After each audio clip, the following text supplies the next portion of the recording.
tu es porté à vouloir avoir raison, je t'emmène à réfléchir ce comportement-là parce que il vient vraiment de ton ego. Avoir raison lui donne de la valeur, lui rassure par rapport à sa façon de faire, à justement, sa façon, ses opinions qui ont de la valeur.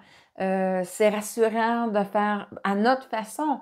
Donc, je viens à utiliser l'autorité, mais cette fois-ci, c'est moi qui va l'imposer à une autre personne.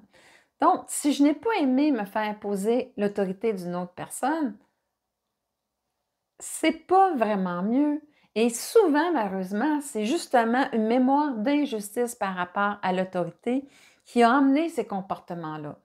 Et l'ego a vraiment la notion de reprendre les comportements pour se défendre.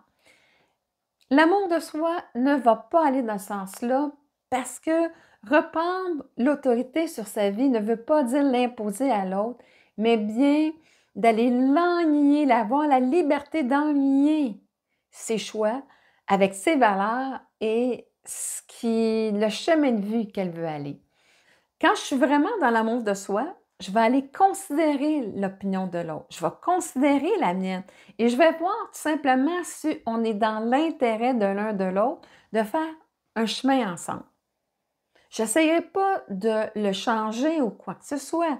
Je n'essayerai pas de lui imposer ma façon de faire parce que tu vas voir tantôt, je vais t'expliquer qu'il y a tout un prix derrière cette imposition.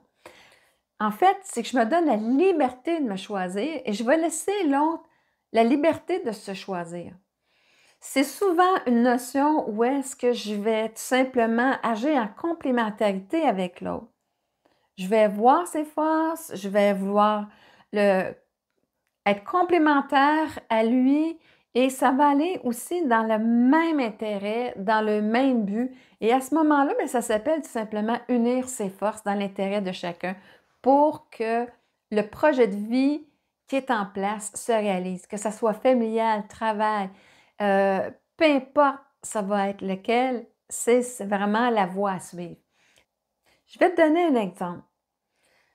On reprend l'histoire de la voiture. Donc, je prépare un gros voyage à l'étranger. Je me renseigne sur les villes à visiter, les points d'attraction et tout ça. Je me fais un super de beau itinéraire et je suis vraiment fière de moi, de mon itinéraire.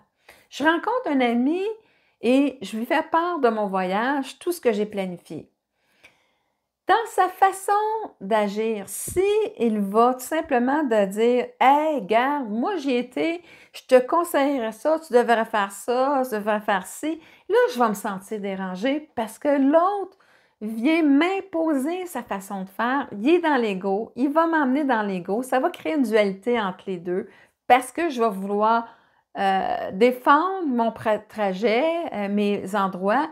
Et là, ça va être un petit peu le chaos ou je vais tout simplement me taire, mais ça va être une flamme intérieure qui va m'habiter, une certaine frustration, une certaine colère.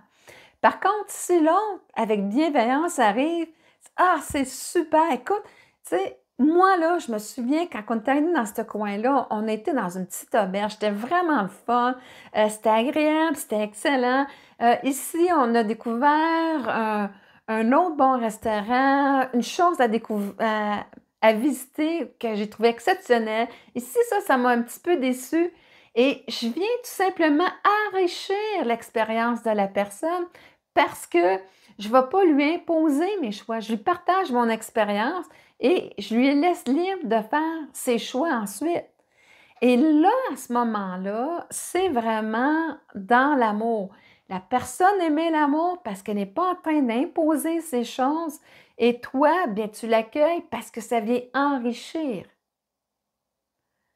ton projet, ça vient le nourrir et ça vient juste de le rendre encore plus intéressant, plus riche. Que ce soit n'importe quel projet que tu entreprends dans ta vie, ça devrait avoir cette dimension-là. Ce n'est pas de dire je vais avoir raison imposée à l'autre, mais bien trouver dans la discussion, le partage, c'est quoi les points forts de chacun, comment est-ce qu'on peut s'unir, comment est-ce qu'on peut embellir le projet d'un de l'autre parce qu'on va dans le même sens, dans le même intérêt. Et quand on voit que c'est beau, que c'est possible de le faire ensemble, on y va, sinon ça tient. J'essaie pas de convaincre l'autre ou quoi que ce soit, parce que tu vas revoir dans la prochaine vidéo, il y a un prix à payer quand tu veux aller convaincre l'autre d'agir dans ton intérêt.